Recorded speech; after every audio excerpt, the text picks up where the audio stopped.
Welcome everyone to the second in a series of energy-related webcasts that are being presented by the University of Oklahoma's Energy Institute. My name's Jay Jimerson, and I'm an energy executive in Oklahoma City, and I'm also a board member of the OU Price College Energy Institute. Co-host today is Sally Nelch. She's a drilling engineer with Chesapeake Energy and is a graduate of the Executive MBA program at OU. Today's topic, which is the energy transition threats and opportunities, is one that I think everyone in the energy industry is talking about and thinking about these days. The transition of energy from fossil fuel-based sources to other forms of energy is the current focus of governments and scientists and businesses, environmentalists, and others around the world. So the big question is, what's driving this energy transition, and what are some of the obstacles and the threats and the opportunities that lie ahead? Well, we're really fortunate today to have with us Dr. Michot Foss. She's a fellow in energy and minerals at Rice University's Baker Institute. And I can tell you, I've heard her before several times. She's very qualified to address the topics that we'll be addressing today. She has nearly 40 years of experience in senior positions in energy and environmental research and consulting. And she's also considered one of the leading experts really in the world on energy matters, including issues relating to our topic today, the energy transition. So we're very pleased to have her with us today. So let's go ahead and get started. Welcome, Dr. Michot Foss.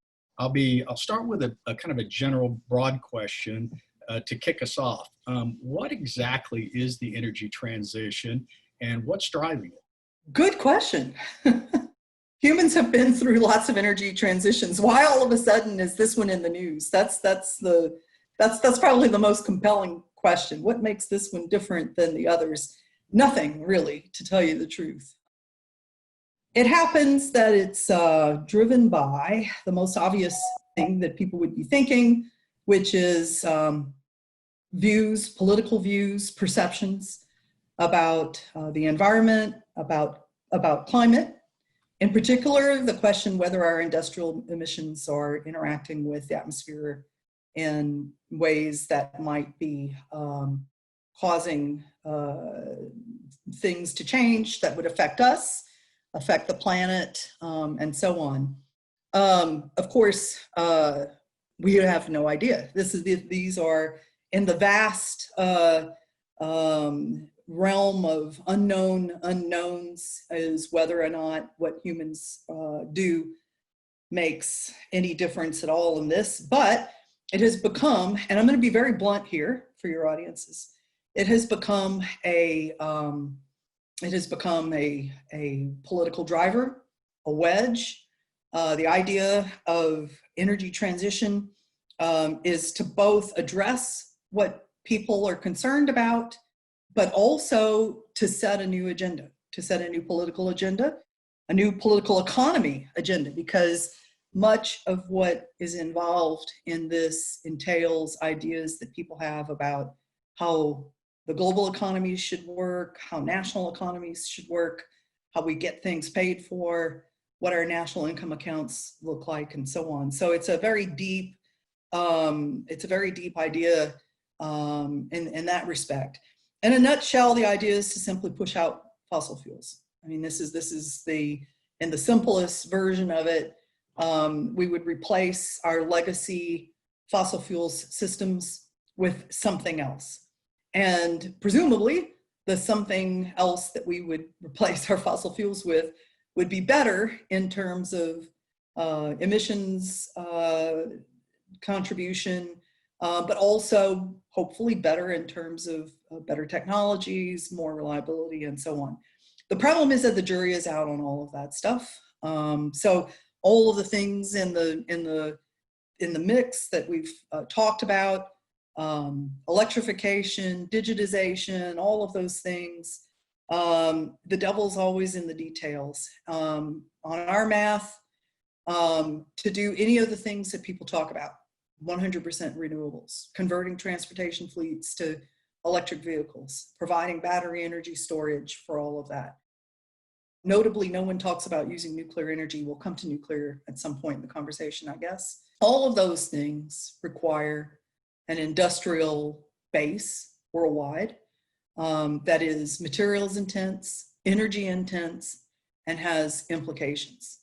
And so for us, I have to say, for myself, having spent quite a bit of time now looking at this, looking at the underlying assumptions, models, and other things, I don't believe that what people are suggesting presents an improvement over current systems, which is why I think this is a political event driven by other things, because I think if people were really concerned about providing high quality, low emissions, affordable energy to the world, we'd be talking all the time about natural gas and nuclear, and we're not. And that's kind of where things stand, I think, in the mix. And just to finish off, I would say that, we're doing this webcast at a time when there's a great deal of political pressure here in Washington, in some of the state capitals, in Canada, in Brussels, in London, places like that, Sydney, Canberra, to try to force people into commitments coming out of the pandemic. So to try to make the quote, energy transition part of our global recovery from the pandemic. The financial commitments associated with that are beyond concept. But this is the conversation that we're engaged in. It will be playing out over the next few months between now and the election for sure, because elections have a tendency to drive these kinds of things. Thanks. That's very interesting. So we've been in this energy transition process for a while now, but I would still say we're in the early stages. Where do you think we're at in that process so far? I know there are targeted goals internationally, of course. Perhaps we even have some here nationally. But where are we in that process, and are we on track to achieve any of the targeted goals? Well, if you just, so taking, an obvious thing. So anyone listening to this can go to the International Energy Agency website and look at what is probably the most commonly used establishment view of future energy supply, demand, and what forms of energy we're using. The IEA currently is under huge criticism because in its analysis and in its models, we're moving more slowly than people think that we should be. So I was looking at just the United States the other day. We've had a lot of growth in installed capacity of renewable energy, for instance, wind and solar, and yet for the US, it's still less than 2% of our electric power system. And this is typical around the world. So trying to accelerate beyond what people think, if you believe that we should be 100% renewables in 50 years, which is, I think, what the current German idea is. The Germans have a new proposal out that is a sort of a pandemic recovery proposal.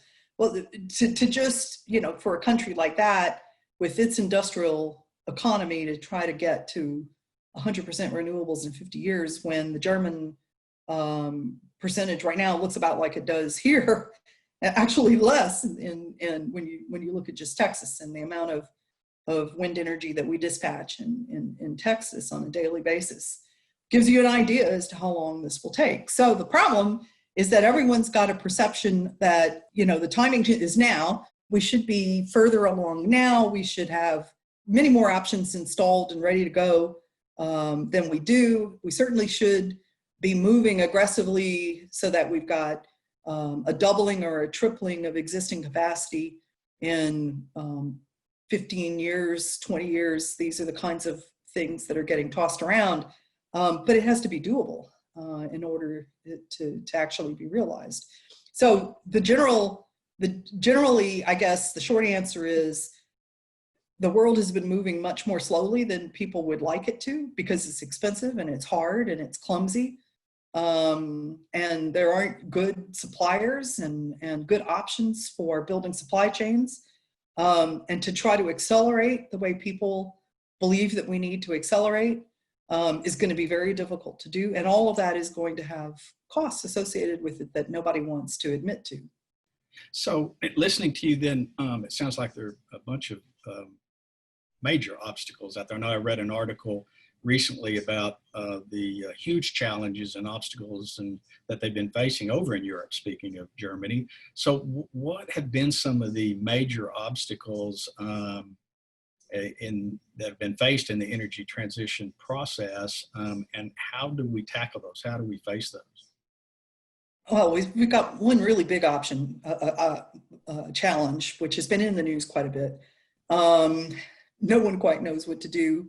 And there's always a problem with trying to think about how to talk about it, but I'm just going to be undiplomatic and say the word China, because the problem that everybody's got is that we don't make any of the stuff that people say they want to install. So it doesn't matter where you are in the world, US, Europe, wherever, you're originating a wind power project, originating a solar project, a grid-based battery project, you're looking at anything related to the electric vehicles businesses, whatever it is, you're looking to Chinese suppliers and Chinese capacity, period.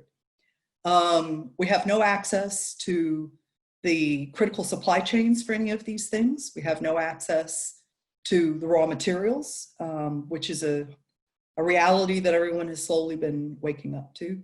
And in many cases, we risk losing control of technology, intellectual property, and things that are of real value in all of these businesses.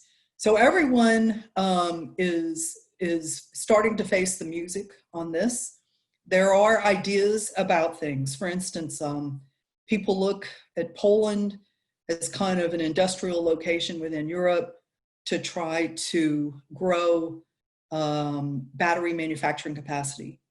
Of course, Poland fuels its economy on coal almost predominantly, which is what the Chinese have been doing as well for their manufacturing capacity. And so there's a little problem there in terms of achieving the stated goals on emissions associated with all of this. We're looking at trying to add capacity here in the United States, and the numbers that people are tossing around of potential investment are huge. We've been talking quite a bit with some of the large automakers. They're looking at committing billions of dollars to trying to build out and locate battery manufacturing capacity in the US to support their electric vehicle strategies, and so on. So this is the fundamental problem. The fundamental problem is that to accelerate things, to make investments, you have to have access to the components. We don't have the components. We don't make the components. We've given that up. Now we're all trying to figure out how do we get them. If we're going to continue to access a supplier like China, under what terms and conditions will that happen? If we're going to replace China, then with what and how long and where is an enormous issue. What do you see are the current U.S. goals for decarbonization, and are they even realistic? We haven't done anything domestically. I mean, we haven't signed on to any of the treaties. We've sent people to the various climate conferences, the COPs. We have expressed political support for some of the targets, but we've never tried to push anything through Congress.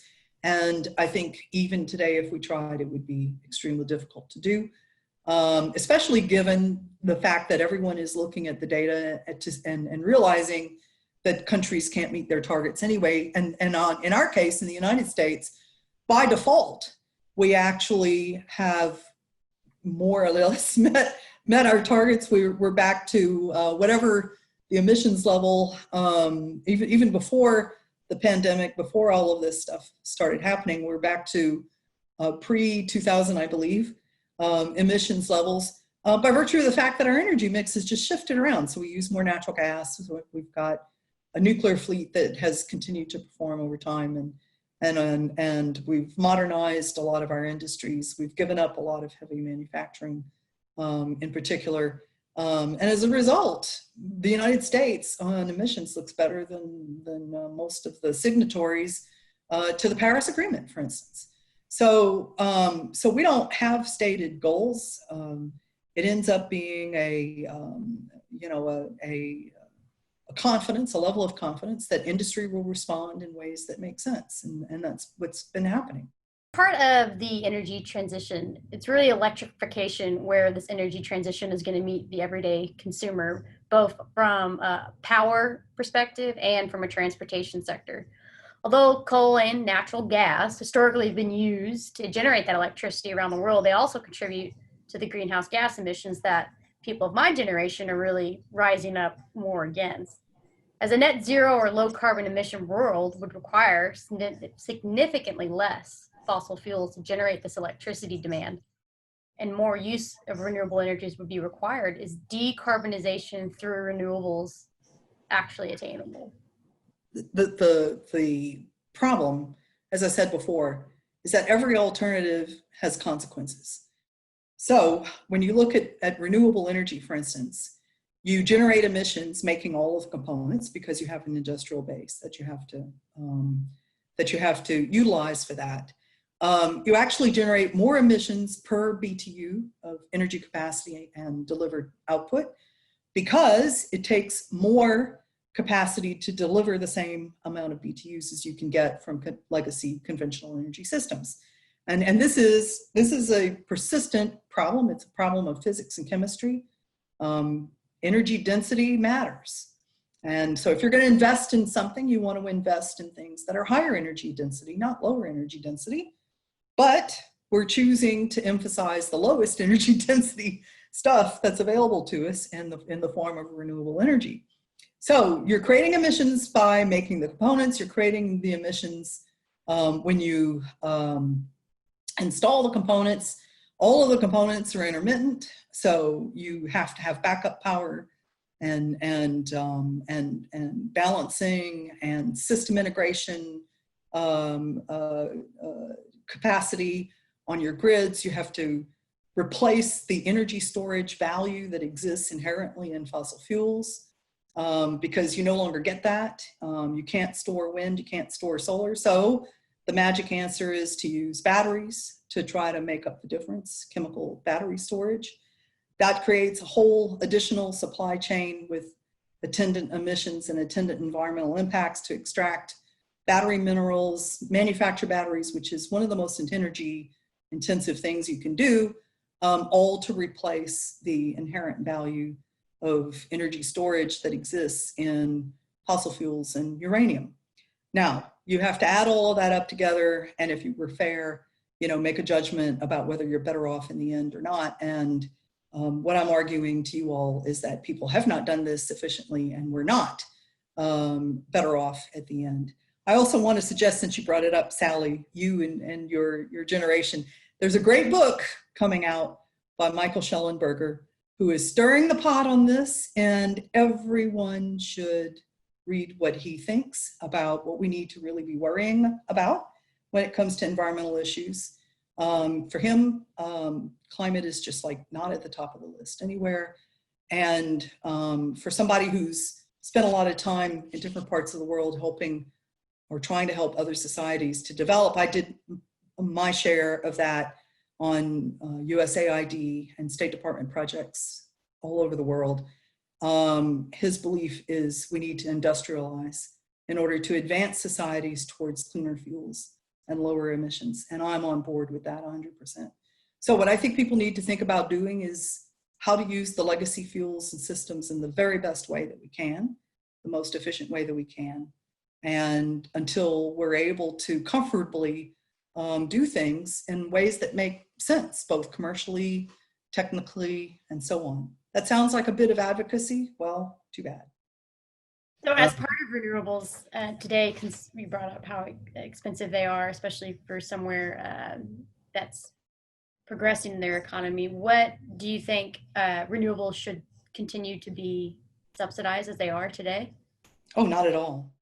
This is really the dumbest use of public money you can think of. I mean, since we're putting into the market things that are substandard, Why do we want to use public dollars for that? Essentially what we're doing is using public dollars to close the gap on performance, because renewable energy systems can't perform like legacy energy systems can.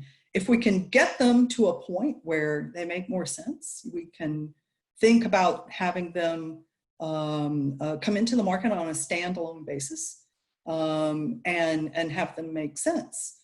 But this is the reality. The reality is we drive and operate vehicles today, for instance, that give us a set of performance metrics that we value highly in terms of range, miles that we can drive, distances, what we can haul in our vehicles, and so on. And until electric vehicles can achieve that, then public dollars are going to be used to close the gap. The same thing is true on all of the grid-based energy technologies.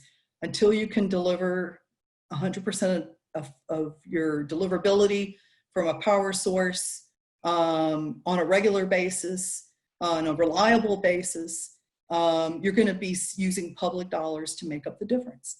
So you have to ask the question whether that makes sense. The argument for 40 years that has been made by renewable energy developers is that public support is essential to help close the technology gaps. And they have been able to make some improvements in things. So we've got wind turbine motors today that perform better than they did 35, 45 years ago. We've got solar photovoltaics that do a little better job of conducting electricity than the very first generation PV did. But still, we are getting minimal amounts of performance from both of these things, which means we have to install more of them with all of the commensurate impacts in order to get the equivalent amount of energy into the economy. That is fundamentally the dilemma here.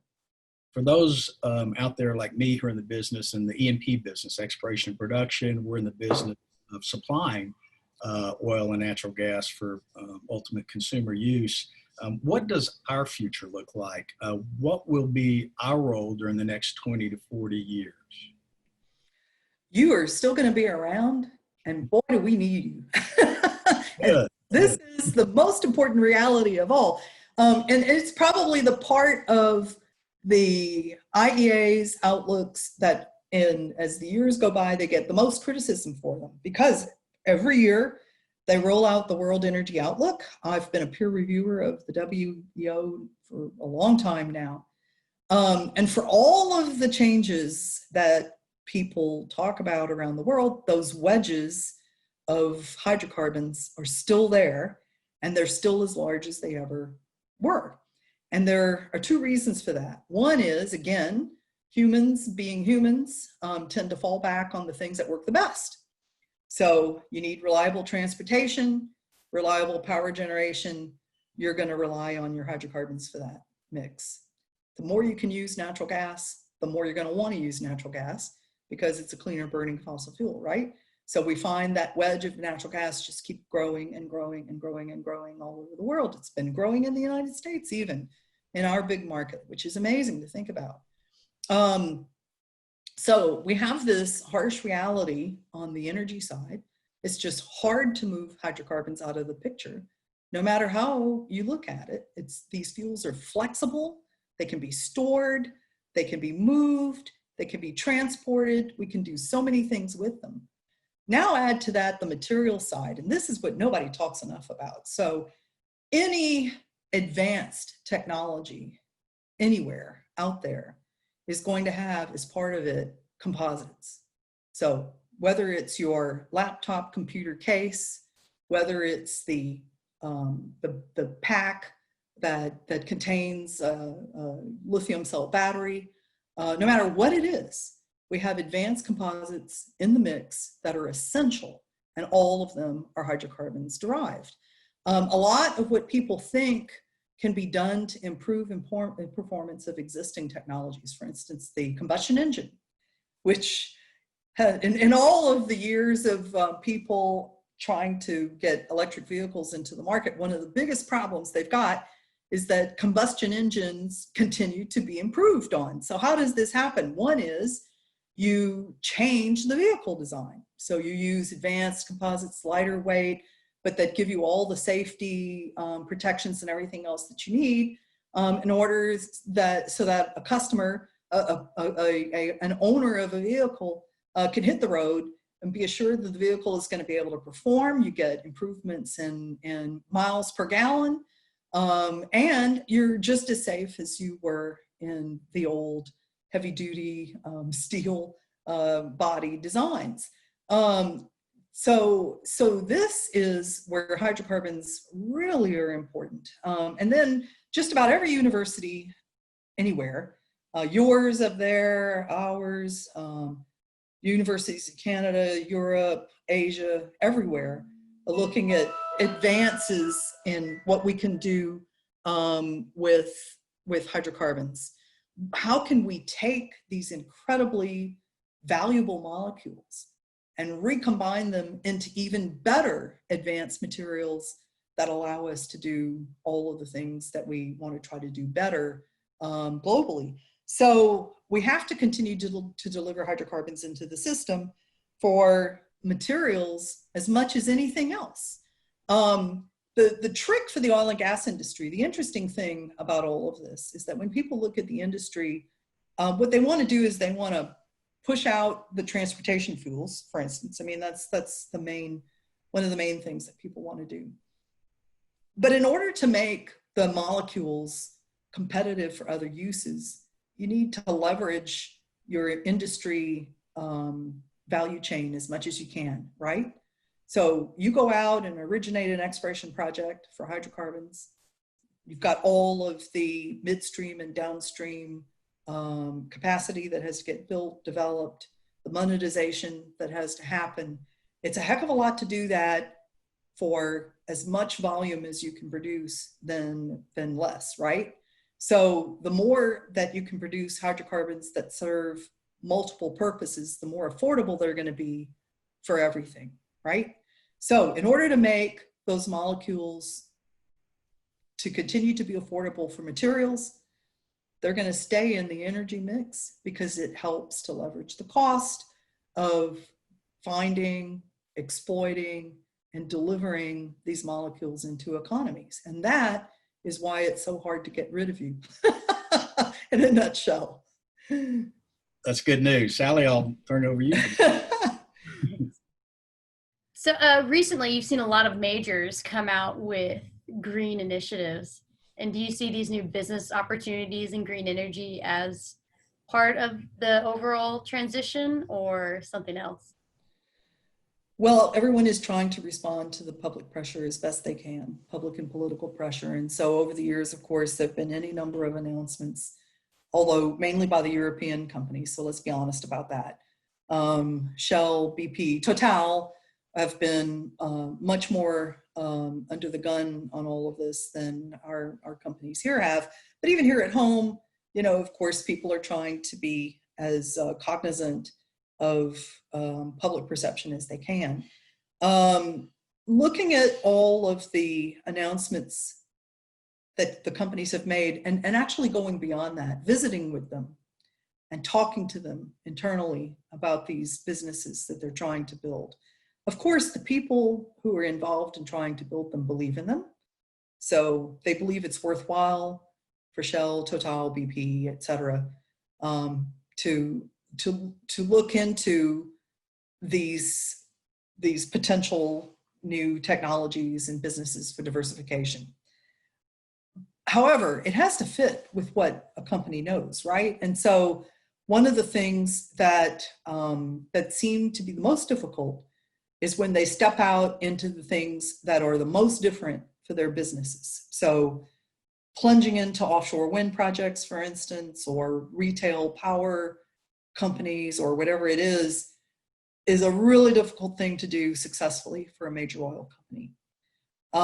Stepping out into a new area of materials development, hydrogen, looking at natural gas delivery and use, those things make a lot more sense.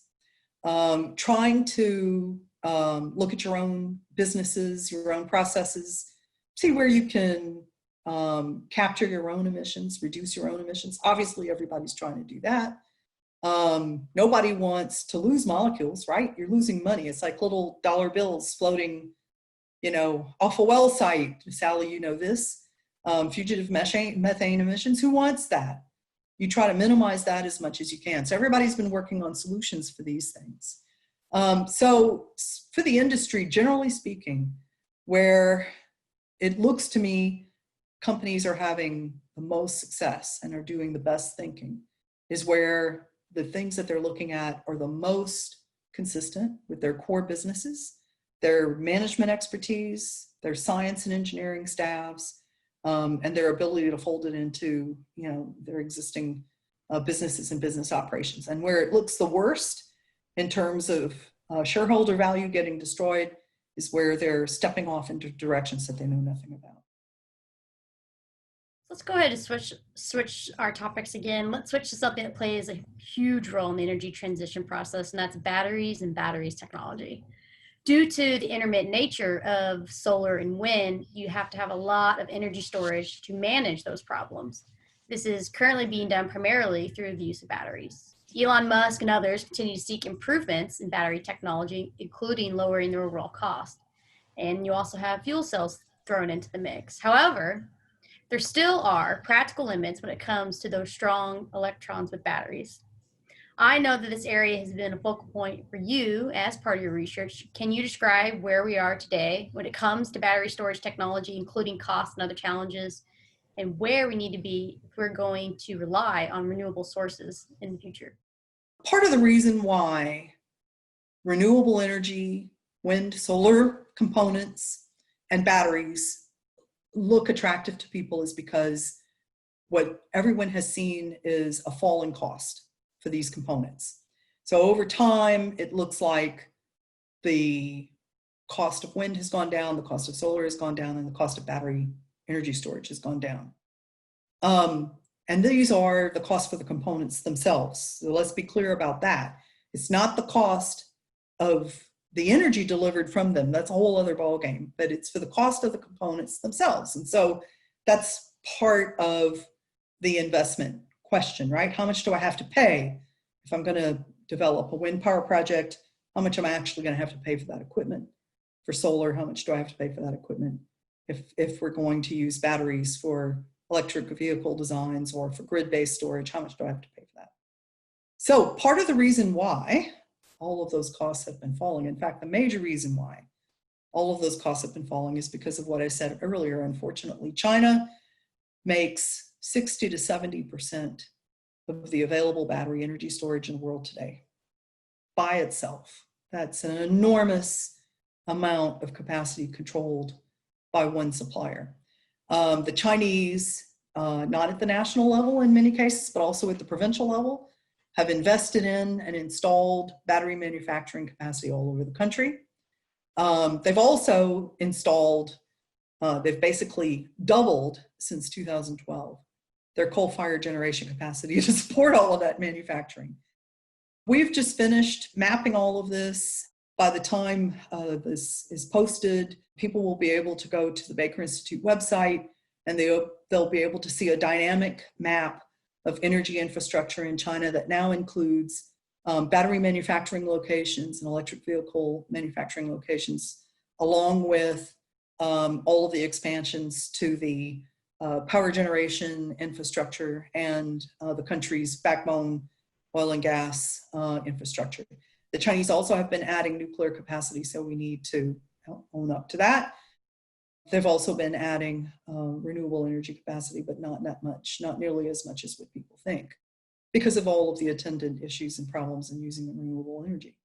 So what we have is a country that controls 60 to 70% of what it is that everybody says they want to use for energy, battery energy storage, with this enormous industrial base that produces the bulk of global emissions today to support it. Now, the magic number for batteries is $100 per kilowatt hour of energy for lithium battery designs. And people have been experimenting with lots of different combinations of minerals and metals to try to invent battery designs that can get to that cost target, that are safe, and that would not include things that have become a problem.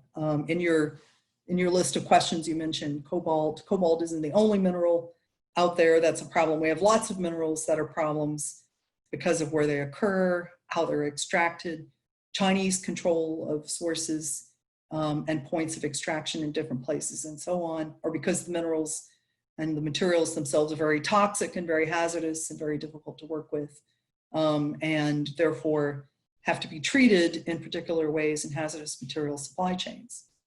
Bottom line, I guess, for the standard lithium battery designs that also include some nickel, manganese, some cobalt, and other things, the goal is to try to get that cost down to $100.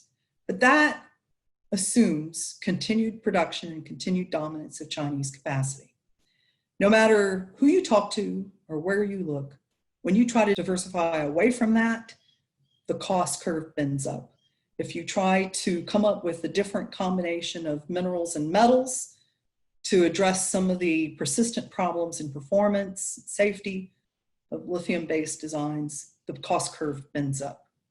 So it's unknown the extent to which we can actually talk about the amount of battery energy storage coming into the market that people do at an affordable cost for customers and consumers everywhere is probably one of the biggest uncertainties out there.